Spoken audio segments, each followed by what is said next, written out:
Have you ever wondered why snoring can be so irritating? The history behind this phenomenon is quite fascinating. According to a study published in the Journal of the American Medical Association, snoring has been a source of annoyance for centuries. In fact, ancient Egyptians even had a word for it, reg. Research suggests that the sound of snoring triggers a primal response in our brains. It's believed to be a survival mechanism, as snoring could indicate a threat or danger nearby.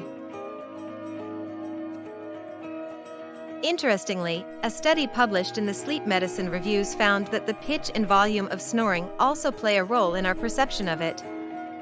Higher-pitched and louder snoring is generally more irritating. So, the next time you're kept awake by a snoring partner, remember that it's not just a modern annoyance. We trust this video proved useful. Remember, you can always contact one of the healthcare professionals in the sleep department at Enticare if you have any questions.